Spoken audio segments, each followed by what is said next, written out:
Good evening, ladies and gentlemen. It is 6:30, and I'll call our City Council meeting to order. It is our tradition to stand for a moment of silence, followed by the Pledge of Allegiance, and we invite you to join us.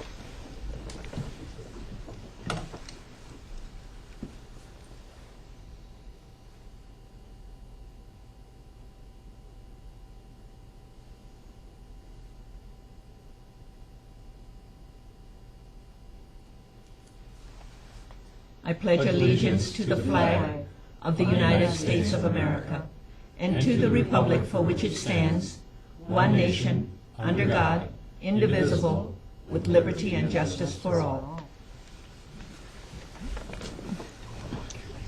We have announcements for our upcoming meetings. Regular council meetings are scheduled for Tuesday, June 5th and June 19th at 6:30 p.m. We have a work session meeting scheduled for Tuesday, June 12th at 6:30 p.m. and a special work session scheduled for Tuesday, May 29th at 4 p.m. and this is to interview candidates for commissions. And now I will do the proclamations on that side this evening.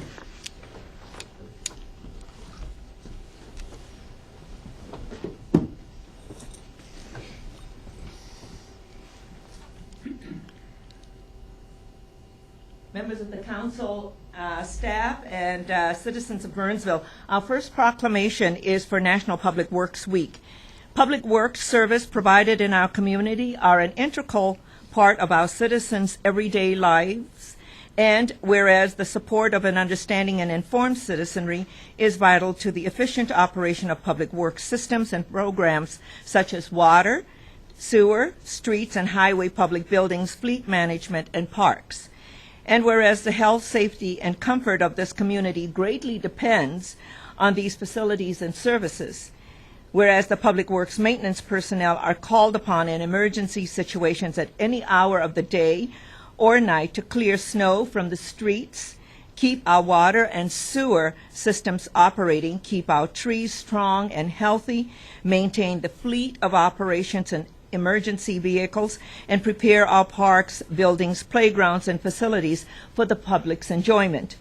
And whereas the quality and effectiveness of these facilities, as well as their planning, design, construction, and maintenance, is vitally dependent upon the efforts and skill of public works staff, and the efficiencies of the qualified and dedicated personnel who staff public work departments are materially influenced by the people's attitude and understanding of the importance of the work they perform. Now, therefore, I, Elizabeth Couts, Mayor, on behalf of the City Council, do hereby proclaim May 20th through the 26th, 2012 as National Public Works Week in the city of Burnsville, and urge my fellow citizens to observe this period by acquainting themselves with the issues involved in providing our public works and recognizing the contributions which public works officials make every day to our health, safety, comfort, and quality of life. Proclaim this 22nd day of May, 2012. And I would ask our Public Works Director, Steve Albrecht, to please come and receive the proclamation. Steve, thank you very much, and please extend our gratitude to your staff and all of the folks in Public Works.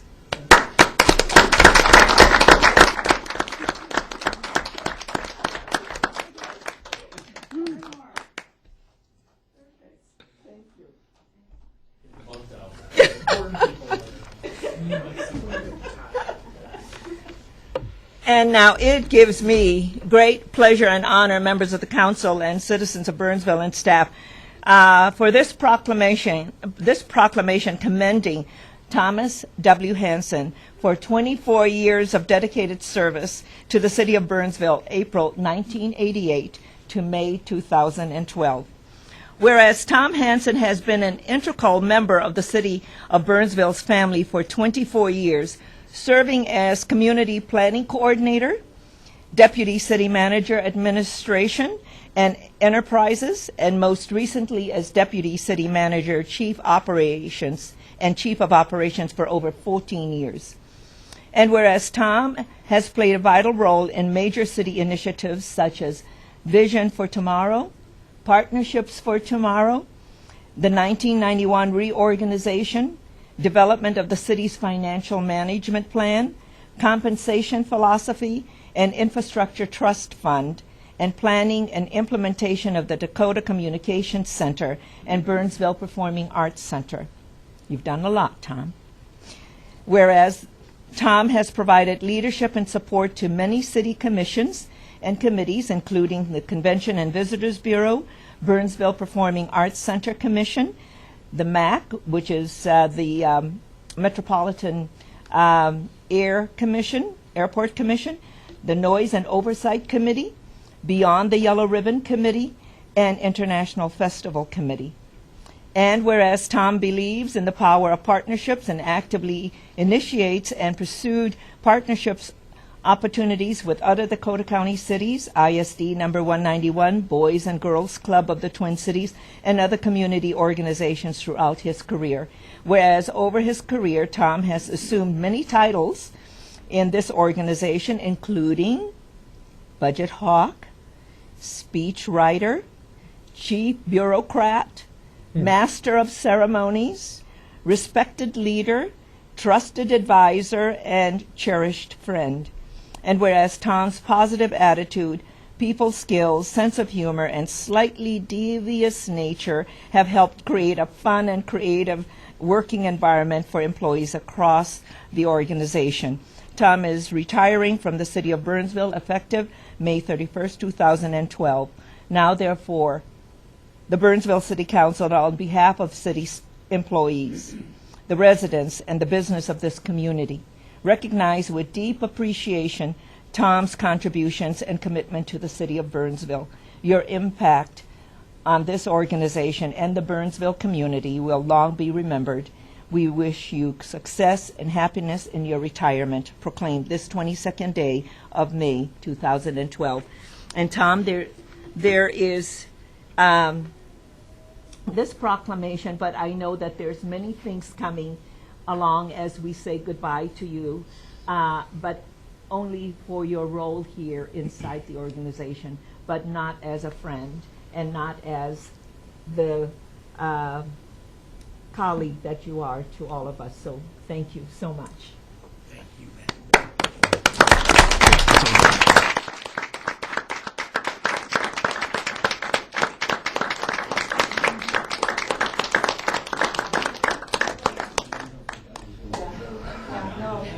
And we need a picture with Tom. So come to Joel.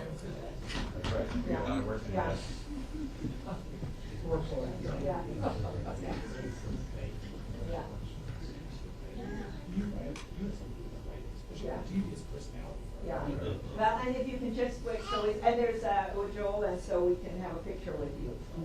It is very important. We have to memorialize these. Yes. That doesn't mean I'm going to die.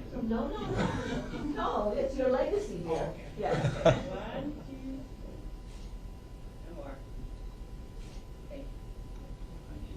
Thanks, Tom. Thank you.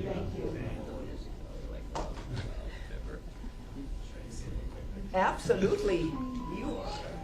Well, thank you, Madam Mayor, and thank you, City Council. It's been a fun 24 years. It sounded like I was very busy. You were And very I thought I was just having fun all this time, but it sounds like something actually happened of a productive nature. But I'd just like to say a couple things. One, in the 24 years I've been here, I've seen this organization really thrive. And it thrived because I think of a very strong partnership between the city councils we've had. Mayor, you've been here almost the entire time, but several of you have been here many years, and the staff we've had here has had a very strong partnership that work together, I think, to maximize the value of city services for those residents out there that we're working for.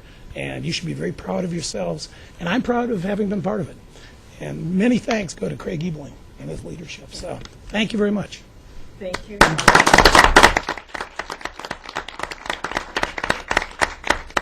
Elizabeth, could I ask Tom a question? Is that a blister from golf? No. Okay. Not yet. And now Sergeant Denton.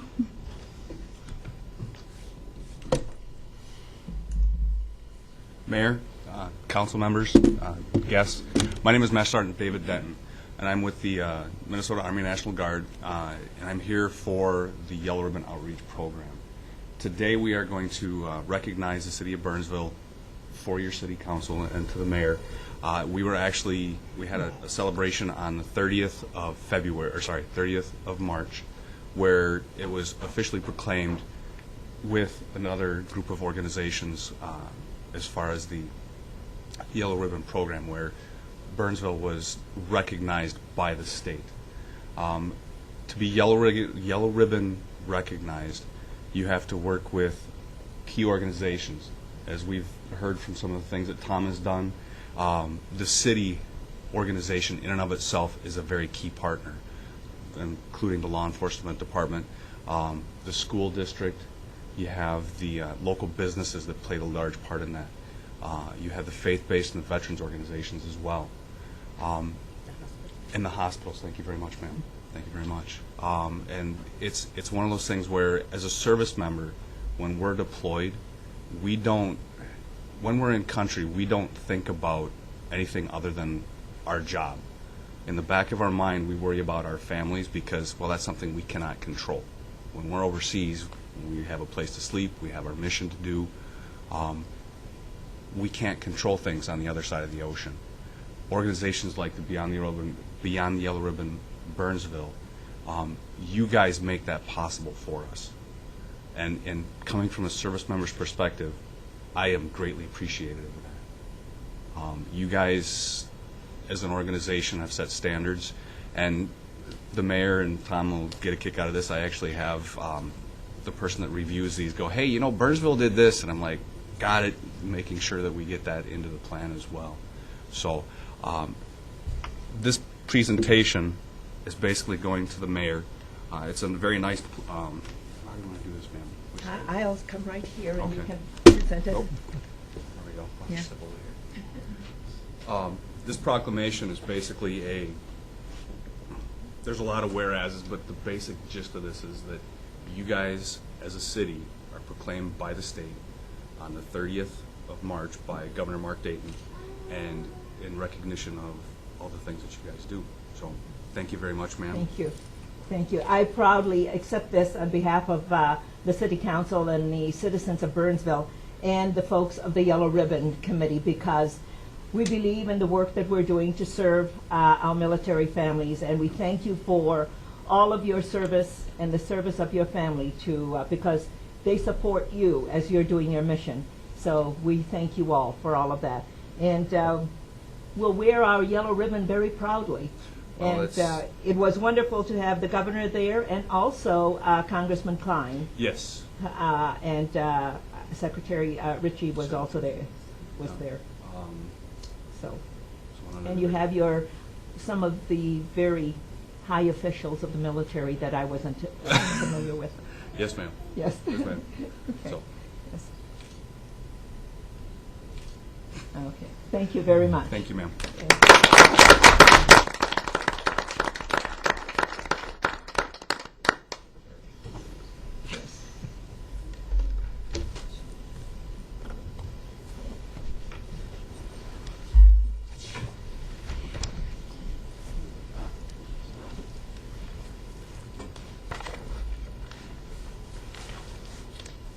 The next item on the agenda is citizens' comments. This is the opportunity for anyone in the audience to address the council on an item that is not on the printed agenda and not in application form that will be coming before us at a future date. Is there anyone in the audience who wishes to address the council?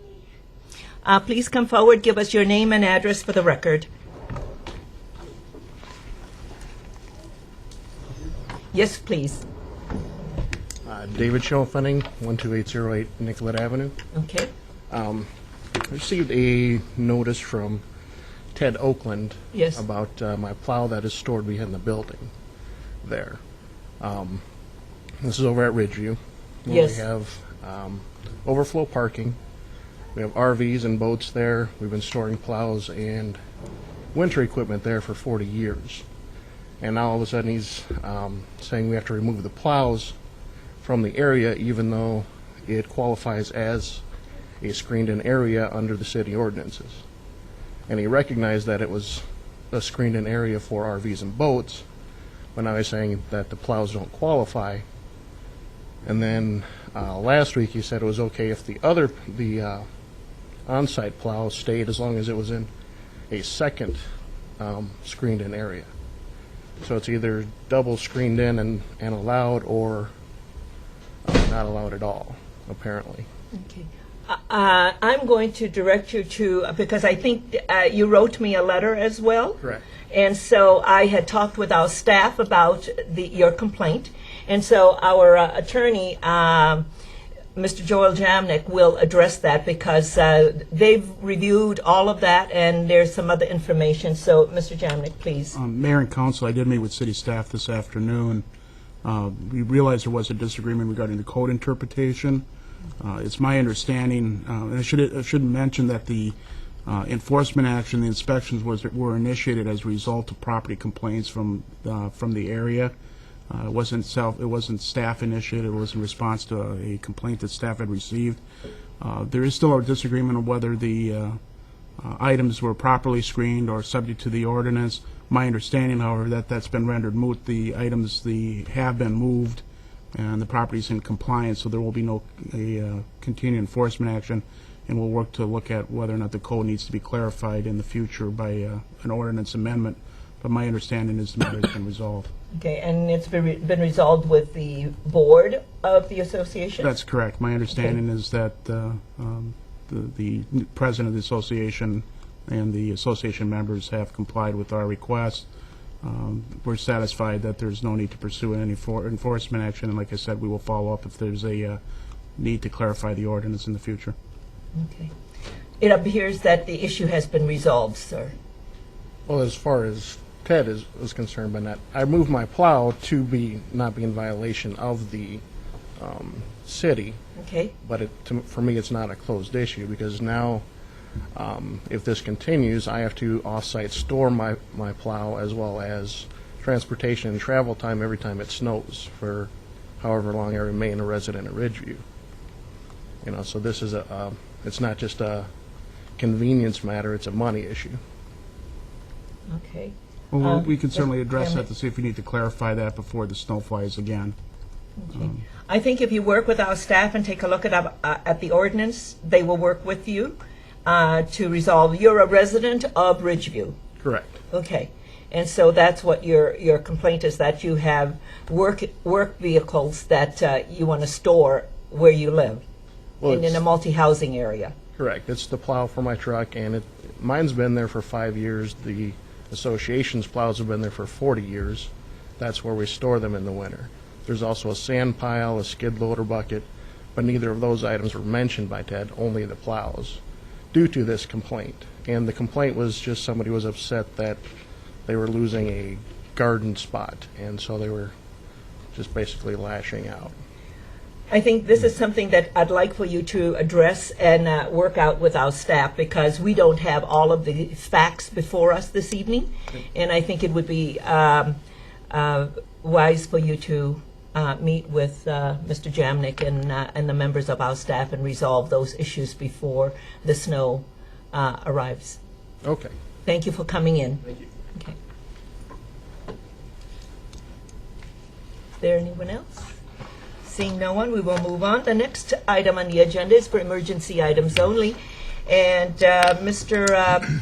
Ebling, are there any emergency items to be added to the agenda? Unproposed from staff, Madam Mayor. Members of the council, do you have any emergency items? Okay, we will then move on. The next item is the consent agenda, and this is a group of items that's considered to be routine. We will enact it with one motion. However, an item can be removed from the consent agenda for a separate discussion and vote. Is there anyone in the audience who wishes an item on the consent agenda to be removed for a separate discussion and vote? Mr. Ebling? None, Madam Mayor. Members of the council? Okay. I need a motion, please, to adopt the consent agenda.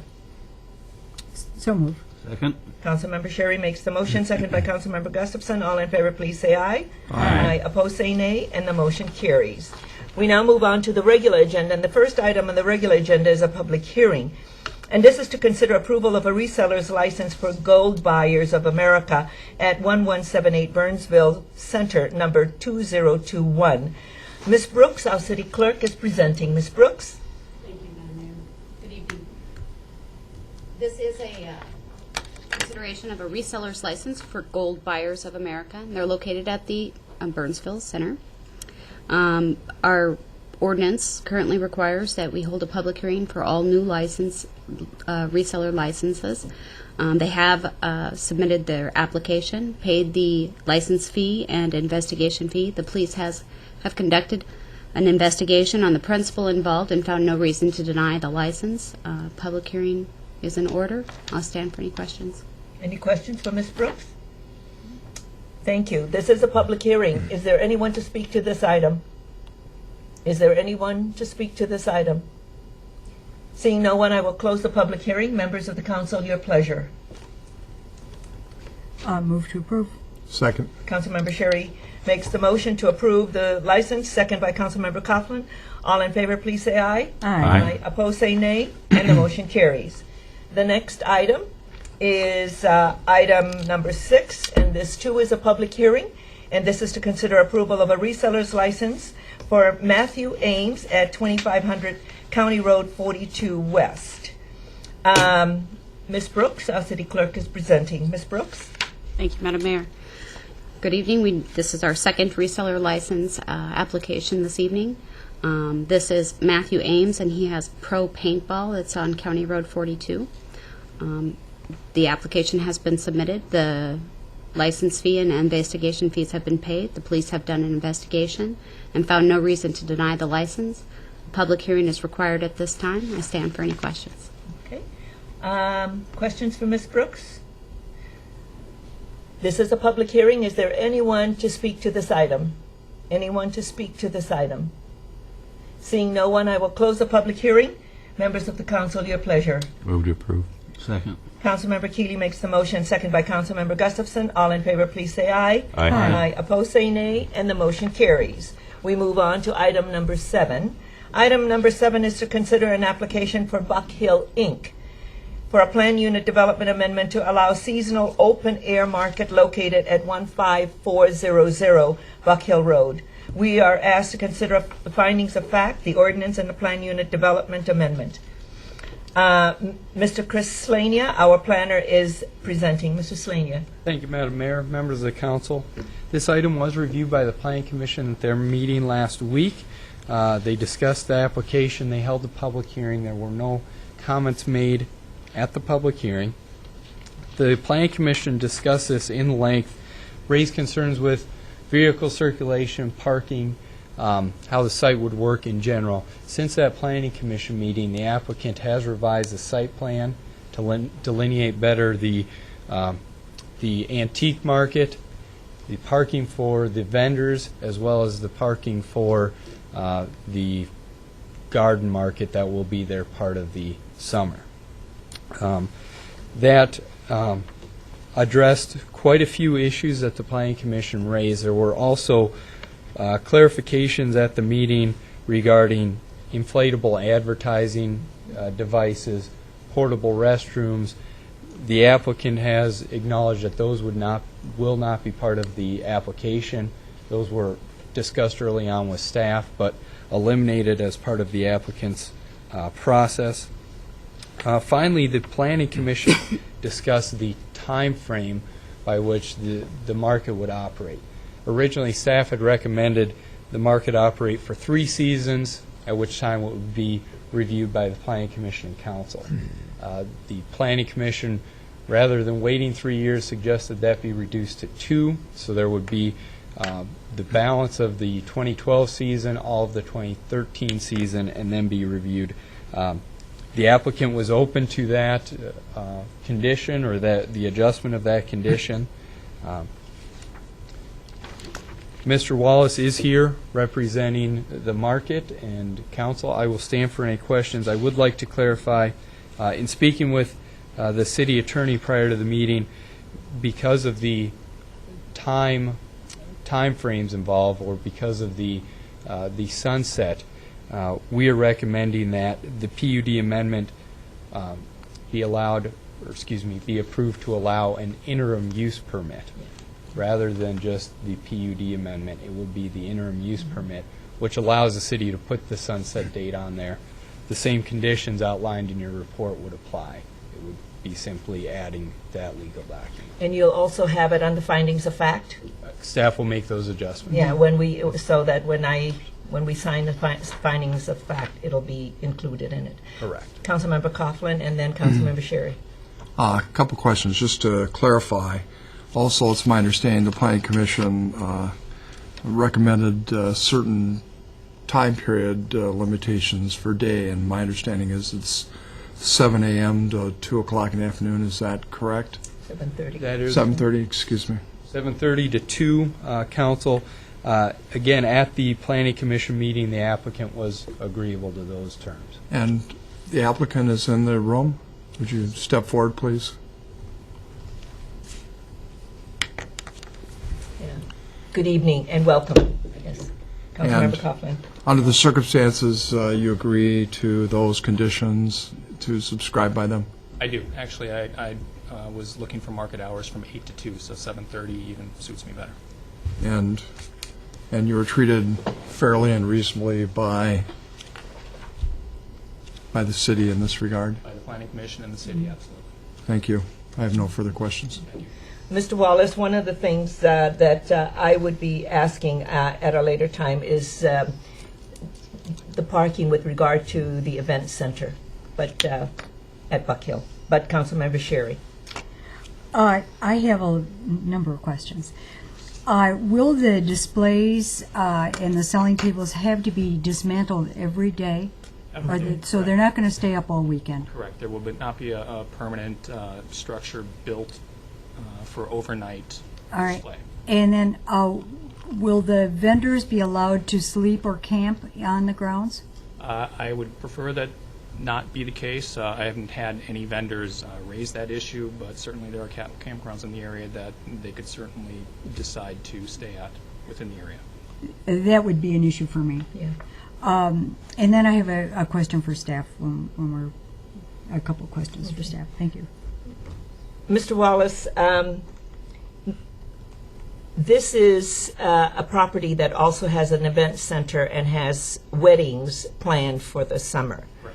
And so I know that in my conversation with the owners of the property, that the 2 o'clock time suits you well because of their events that Correct. that would follow, and all of your vendors, everything will be taken down so that their guests will have the parking area. Absolutely. We would expect that all the vendors be off the property by 5 o'clock, ideally by 4 o'clock, so that those weddings that do come in will have adequate parking.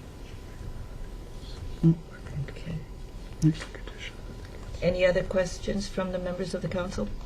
Thank you. That's good. Thank you. Thank you. Mr. Slania, there are other questions from Councilmember Sherry. Yeah, Mr. Slania, currently we do allow flea markets. We do in certain districts. In certain correct. districts. And my understanding is we only allow 2 a year. Is that correct? Actually, Madam Mayor, Council, I believe the zoning ordinance does allow them, I believe it is just 1 day a week in those certain zoning districts. B2, 3, and 4 allow antique markets, but it's limited to 1 day a week rather than the 3 days per week. But there's one down at Sioux Trail, for example, now Town and Country. But they only have that twice a year. They have one in the spring and one in the fall, correct? Oh, yeah, that's Mickey. Yeah, Yeah, from the town. and I thought that was what they were limited to. That specific one may be, without going through the details of that, but Yeah, I'm going to call on our Community Development Director, Ms. Faulkner. She Okay. has the answer, and then I'll go to... And then I have a couple more questions for staff. Madam Mayor, members of the council, that I think that's called the junk market. Yes. that, Mickey Marriott runs. That's done with a special event permit. So that's a special sales event that's affiliated with her business on the site, and then she also can invite other vendors because it's affiliated with her business. So she can get a special event permit. But if she wanted to have one day a week, could she do that? Under the flea market permit, then I think she could. But There's she two has different to clear it ordinances. with the owner of the property. Be- Okay. Because I mean, of parking. I think we're opening some doors here that, that need some thought. But anyway, I've got a couple more questions in the meantime while you all think about that. Madam Mayor, Okay, I'm good. Yeah. if the special events are limited to 2 a year, Ms. Faulkner? 6. Six. We okay. changed that to So 6 a year. yes, but not an unlimited number of these special events. Yeah. 6 a year. Not an unlimited number. That's right. No, no, no. They can, You can get 6 special events per year. business. Per business. business per, Okay. okay. All right, and then would the people who are selling things here be considered resellers? Would they need resellers licenses? Some of them would be. I know Mr. Wallace has spoken to the police department about those details. Some of them would be providing new goods and materials. Some of them would be reselling. Some of them would be professional resellers or collectors. Some of them would just be hobbyists. So how do we keep track of that? I mean, in fairness to our Bricks and other mortar. businesses who have applied for and paid for resellers licenses, how do we keep this fair? Madam Mayor, Council, I have spoke with the police department. They are aware of this event, and they will be expecting a license just as we do peddlers, any other transient merchants, fireworks tents, etc., that those licenses be obtained through the police department. So we would, Councilmember Sherry, I think we have some work to do with these Yeah, things. I do too. Now I have another question. And that is regarding the overnight stays, the camping, and I think about, I have to be honest about my reluctance about this. I mean, although I have to compliment staff because you've removed a lot of the barriers that I had, but I still have quite a few. Because my vision of these, and vision is not something I've imagined, it's things I've actually seen some of these places.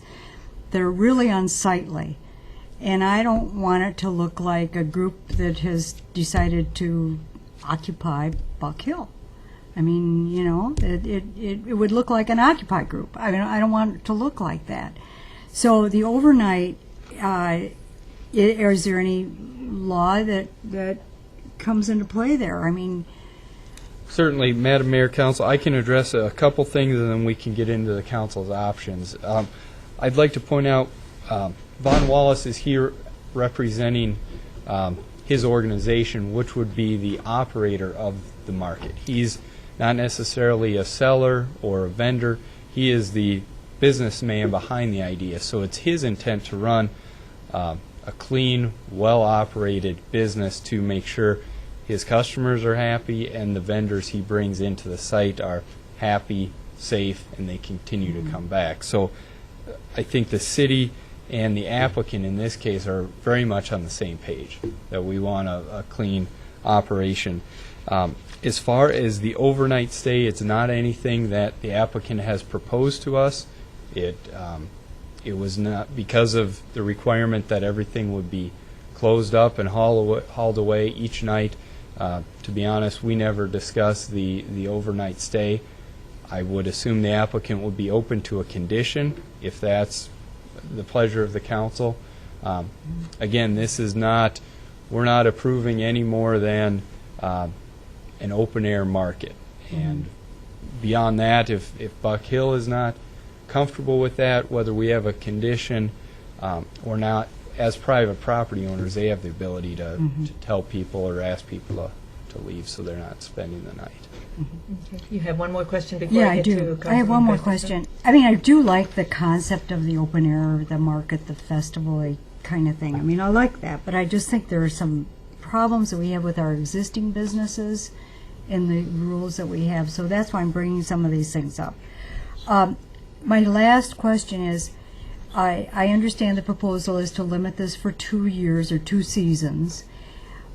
On what condition can we legally then deny it to renew it? I mean, I don't want it to look like it's just the whim of the council in 2 years to say we don't like this anymore. I mean, but at the same time, if there aren't any direct violations of the conditions, how can we deny that? And I see Ms. Faulkner is dying to answer that one. Well, Madam Mayor, members of the council, that's the point of having the interim use permit be a part of this rather than just the PUD. The interim use permit will expire. It will be, the onus will be on them to come in and reapply, and it will be as if it's a new application, and we can do it as a permanent application then, or another interim use permit if there are concerns, or deny it. You know there's lots of flexibility with the PUD, but by having the interim use permit documented as such, it is set to expire unless they come back in and reapply. Okay. Councilmember Gustafson. I can answer some of your questions too, I think. I know with the touch of home, that's a landlord-tenant issue. Okay. Because she really literally closes down most of that parking lot for that event, and it affects a lot of businesses down there. And so he allows her to have a year. The other thing, you brought up a thing about the resellers, which I kind of wanted to address a little bit myself, because how do we handle Antiques Minnesota? They rent out space to all types of people, and they come in and resell constantly in there. And actually in this touch a home, when they have her event, there's all kinds of resellers down there selling things. Are we licensing all these people? I mean, are we spreading this fair and equitable across everybody? Or I hope so. Yeah. I'm going to go to Ms. Faulkner because we did have that discussion when we were looking at resellers license, and Antiques Minnesota was part of the group that was there, and they do have, and Mr. Jamnik is going to be answering that question because he was negotiating all of that. Mayor and council, we are licensing all of them, each individual. Yeah. And also for touch a home with all her vendors that come in as well. That's my understanding that they're all subject to it. Ms. Faulkner? Madam Mayor, the only thing this approval tonight precludes is the future land, it's giving them the right to have the land use there. All other city requirements would apply, except for there is a condition that no additional transient merchant CUPs are needed because of what the operation is in and of itself. So that requirement is the only other requirement that's wrapped up with this IUP. All other city requirements have to be met. Okay. Councilmember Keeley. Then one final question on that. How do we know, or what mechanism do we have to make sure that the vendors that are coming in, if they're dealing with precious metals or goods that we regulate through a secondhand, does the event organizer communicate to them that they have to register with the city, obtain a license, et cetera, et cetera? How do we know that that's being managed? That is correct. Initially, we'll do some education with the event organizer that will inform that certain resellers that sell certain products would have to be qualified. We'll also have the ability to obviously inspect it and do walkthroughs to see whether or not people are displaying their city registration as required. Just so you know, we don't have anything, and I'm in support of this project. I want to make sure that everybody that comes in and displays and sells wares there is following the same rules that everybody else selling the same type of ware or products have to follow. And so that's pretty much it, just making sure that we have a mechanism to make sure that they're properly licensed. Anybody else?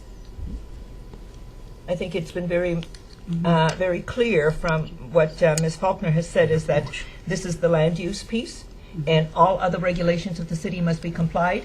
And I think, Mr. Wallace, and talking with the staff, that your vendors will all have to comply if they are resellers. Yeah. And that's to your point, Mr. Slania, that the police are also aware of what's going on, so that because they issue the license.